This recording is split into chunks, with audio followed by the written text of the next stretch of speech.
नमस्कार साथियों, कैसे हैं आप सभी लोग। साथियों, कल से एक बहुत बड़ी खबर पूरी दुनिया में फैल रही है। फ़लस्तीन और इजराइल के बीच लड़ाई। आपने फ़लस्तीन का भी नाम सुना होगा, इजराइल का भी नाम सुना होगा। इजराइल अपने भारत देश का बहुत ही अच्छा मित्र कहा जाता है। और गाज़ा पट्टी का भी नाम सुना होगा। और एक नाम और है हमास का भी नाम सुना होगा। तो साथियों, मैं इन्हीं सब 4-5 चीज़ों के बारे में आपको कुछ जानकारी देना चाहता हूँ, कुछ बताना चाहता हूँ कि हमास क्या है, फ़लस्तीन क्या है, इजराइल क्या है। और ये जैसे अपने यहाँ 1947 में भारत देश आज़ाद हुआ था और अंग्रेज़ों ने भारत देश को आज़ाद किया था, उसके बाद हम लोगों में विघटन हुआ, हिंदुस्तान अलग हुआ, पाकिस्तान अलग हुआ। ऐसे ही इजराइल जो है, इजराइल में भी 1947 में ये ब्रिटिश के अंडर में था और ब्रिटिश ने इसको आज़ाद किया। और आज़ाद करने के बाद फ़लस्तीन अलग हुए और इजराइल अलग हुए। इजराइल यहूदी समुदाय का देश कहा जाता है और फ़लस्तीन जो है वो मुस्लिम कंट्री कहा जाता है। तो जैसे हिंदुस्तान पाकिस्तान में 70 सालों से 80 सालों से लड़ाई चली आ रही है कश्मीर को लेके, गुलाम कश्मीर को लेके, और भी कई चीज़ों पे चली आ रही है। जैसे पटेल साहब ने यहाँ पे, सरदार वल्लभ भाई पटेल ने 567 रियासतों को मिलाया और एक अखंड भारत का निर्माण किया। वैसे ही यहाँ पे इजराइल में आधुनिकीकरण हुआ।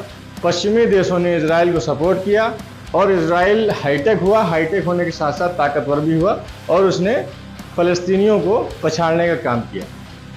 फ़लस्तीनी मुस्लिम समुदाय का देश है और ये कैसे कैसे 70 सालों में छोटा होता चला गया, ये थोड़ा सा मैं आपको बताना चाह रहा हूँ।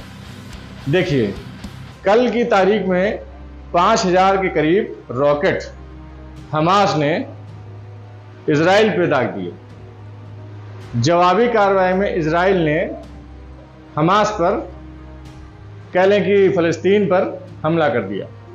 और हमले में उन्होंने ये बोल दिया है कि ये कोई जवाबी कीर्तन नहीं है, ये एक युद्ध है। हम इसको एक युद्ध की तरह लड़ेंगे और इसका जवाब हम फ़लस्तीन को देंगे।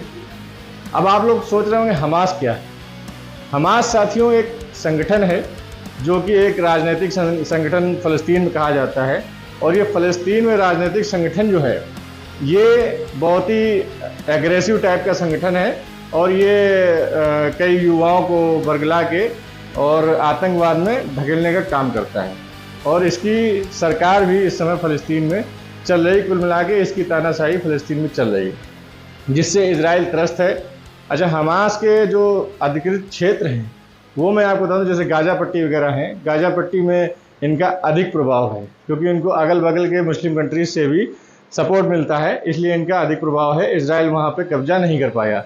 70 सालों में इजराइल ने लगभग 90% से ऊपर लैंड कब्जा कर ली है और अभी कुल मिला के ये मान सकते हैं कि ये ना के बराबर बचे हैं। 5 से 10% ही जगह इनके पास टोटल एरिया में बची हुई है। अच्छा, अब इनके बीच में जो संघर्ष हो रहे हैं उसमें मैं आपको कुछ बताना चाहूँगा कि संघर्ष कैसे हो रहे हैं और क्यों हो रहे हैं, इसका कारण क्या है। कारण देखिए ये है कि पश्चिमी देशों ने यहूदियों को सपोर्ट किया। यहूदी ताकत में तब आए जब पश्चिमी देशों ने और संयुक्त राष्ट्र अमेरिका ने सपोर्ट किया, तब ये लोग हाईटेक हुए। हाईटेक होकर ये लोग पढ़ाई लिखाई एजुकेशन में बढ़े आगे, बढ़ के इन्होंने अपने यहाँ टेक्निक को बढ़ावा दिया और ये तरक्की किया इन लोगों ने। जैसे कि भारत और पाकिस्तान के बीच में आप देख सकते हैं कि पाकिस्तान कितना पीछे है टेक्नोलॉजी में और भारत देश कितना आगे है टेक्नोलॉजी में।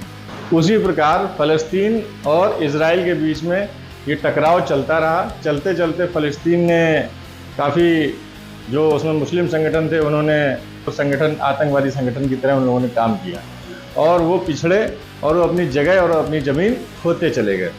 इजराइल ने दिमाग से काम लिया, उसने एजुकेशन को पकड़ा, उसने टेक्नोलॉजी को पकड़ा और पकड़ते पकड़ते वो इतना ताकतवर हो गया।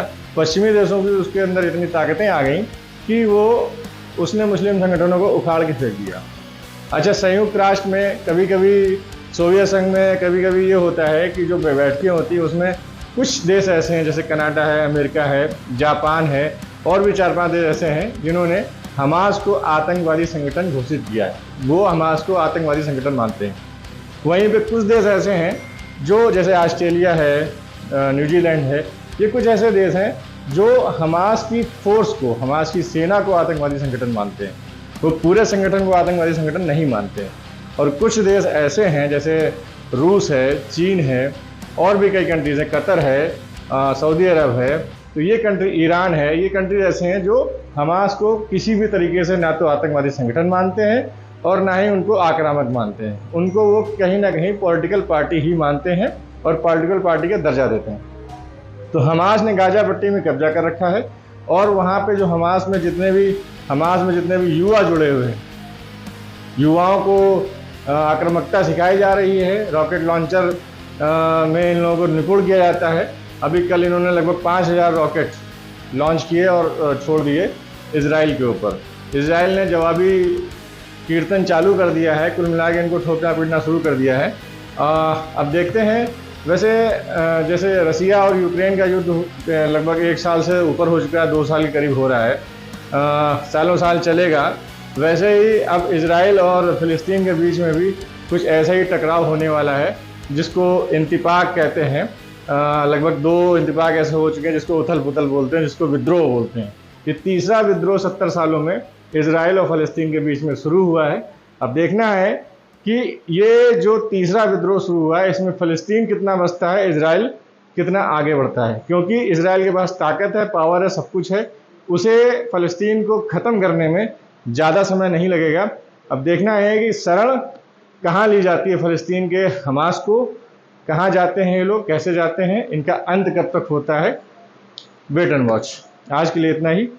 बहुत बहुत धन्यवाद।